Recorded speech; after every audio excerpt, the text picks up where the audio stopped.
Assalamualaikum warahmatullahi wabarakatuh.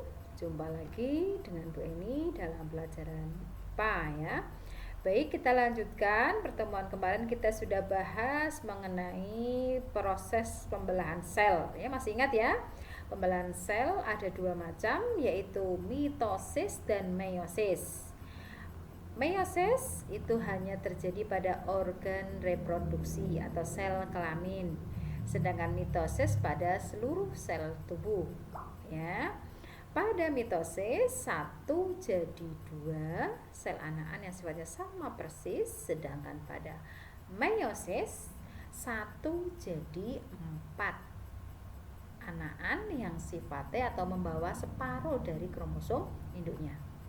Baik, kali ini kita lanjutkan ke organ-organ reproduksi, baik pada pria maupun pada wanita. Oke, kita bahas dulu pada pria. Ini akan menghasilkan gamet jantan atau sel kelamin jantan yang disebut dengan spermatozoa atau orang bilang namanya sperma.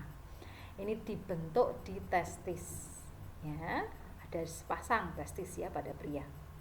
Sedangkan wanita itu menghasilkan sel telur atau ovum yang dibentuk dalam ovarium. Baik, kita bahas dulu pada pria dulu. Oke, kita lihat.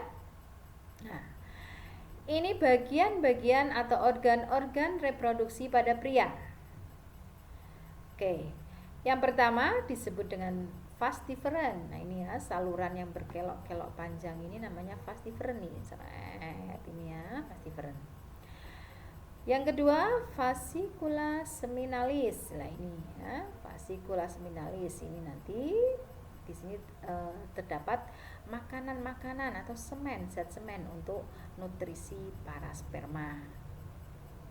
Yang ketiga, ini ada kelenjar prostat. Ini kelenjar prostat ya, yang memberikan suasana basah agar sperma bertahan hidup.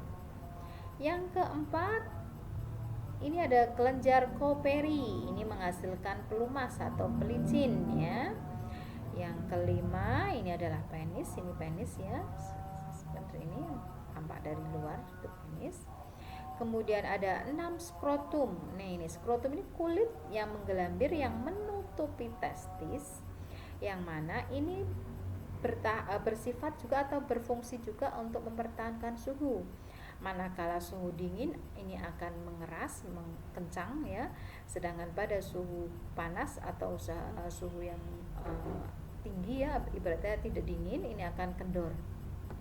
Ini melindungi testis ya fungsinya. Kemudian yang ketujuh ini ada epididymis. Ini ada saluran-saluran untuk sperma. 8 testis, inilah pabriknya sperma di sini nih ya, testis. Yang terakhir adalah gland penis, nih kepala penis. Oke. Kita lihat. Nih ya, jadi pertama sperma dibuat di testis ini sebagai pabriknya sperma ya. Lalu testis ini dilindungi oleh tadi apa namanya? Skrotum ya, kulit yang tadi bisa kencang bisa kendor, ini tergantung suhu sekitar, ini namanya skrotum. Nah, setelah sperma dibentuk di testis lalu akan masuk ke saluran epididymis. Ini epididymis di sini. Disinilah terjadi pematangan sperma ya, diembu, ibaratnya bahasa Jawa timbu ya, biar matang. Setelah matang nanti akan disalurkan ke vas deferens. Nah, ini berkelok-kelok masuk ke vas deferens. Nah, masuk di vas deferens nanti di sini akan ketemu dengan kelenjar prostat. Kelenjar prostat ini akan memberikan suasana basah ya, agar sperma tadi bisa bertahan hidup. Lalu sampai sini nanti kelenjar Golgi juga menyumbang ini ya. Kelenjar Golgi menyumbang pelicin agar lancar keluarnya ya. Masuk ke dalam uretra dan keluar melalui penis. Ini yang tampak dari depan ya, ini tampak dari samping, kelihatan cuma satu, tapi sebenarnya ada dua ya. Testis kita ada dua, untuk pria ada dua, testisnya ada dua.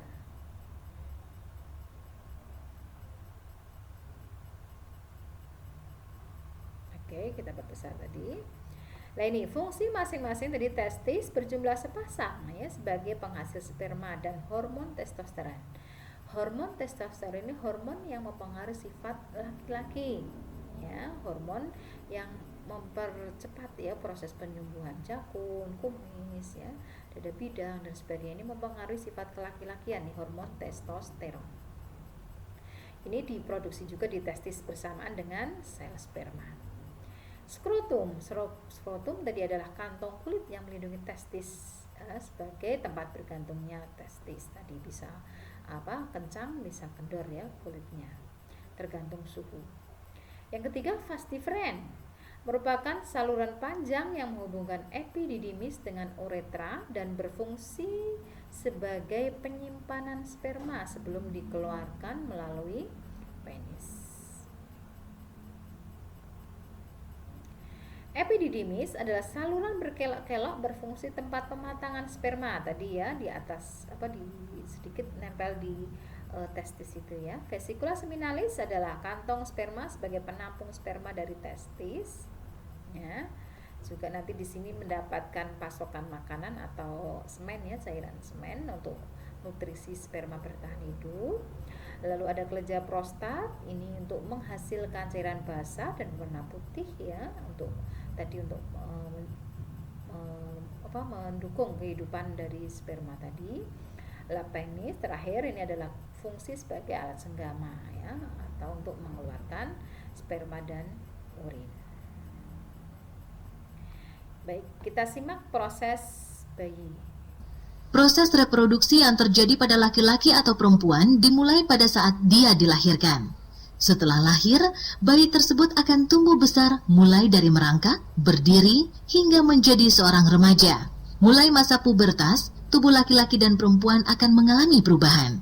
Perubahan fisik pada laki-laki ditandai dengan dada terlihat bidang, tumbuh kumis, janggut, dan rambut-rambut halus di sekitar alat kelamin, tumbuh jakun, suara lebih berat, organ kelamin membesar, dan terjadinya mimpi basah. Sedangkan perubahan fisik yang dialami oleh wanita ditandai dengan membesarnya pinggul dan payudara, munculnya rambut-rambut halus di sekitar kemaluan, dan terjadinya menstruasi.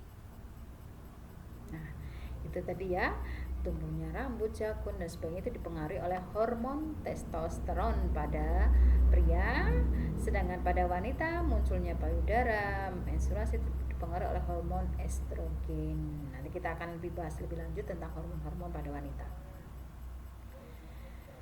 Baik, kita lanjut ke organ reproduksi wanita. Ini tampak dari samping, ini tampak dari depan ya. Organ reproduksi wanita ini ada ovarium. Inilah pabriknya sel telur ya, pabriknya sel telur. Setelah ovarium matang, nanti akan keluar melalui oviduk. Nah, ini di sini seret masuk ke sini. Nah, kalau terjadi pembuahan atau ada sperma yang masuk, ini nanti ketemunya di oviduk. Ya, jadi proses pembuahan terjadi di oviduk atau tuba falopi ya, namanya tuba falopi. Nah, kalau sudah ini akan turun ke rahim atau uterus. Pada wanita ada sepasang ovarium ya, sepasang ovarium. Yang mana tadi setiap bulan hanya menghasilkan satu. Jadi gantian, bulan ini ovarium sebelah sini, bulan depan ovarium yang menghasilkan sel telur ya. Nah, setelah misalkan kok tidak dibuahi atau tidak bertemu dengan sperma, sel telur tadi akan berhenti di sini, di rahim atau uterus. Nanti terjadi penebalan dinding ya, dinding rahim.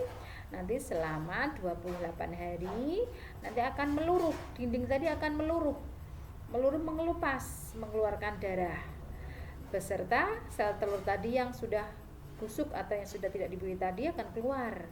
Maka itu namanya menstruasi ya. Ini yang tampak dari samping ya.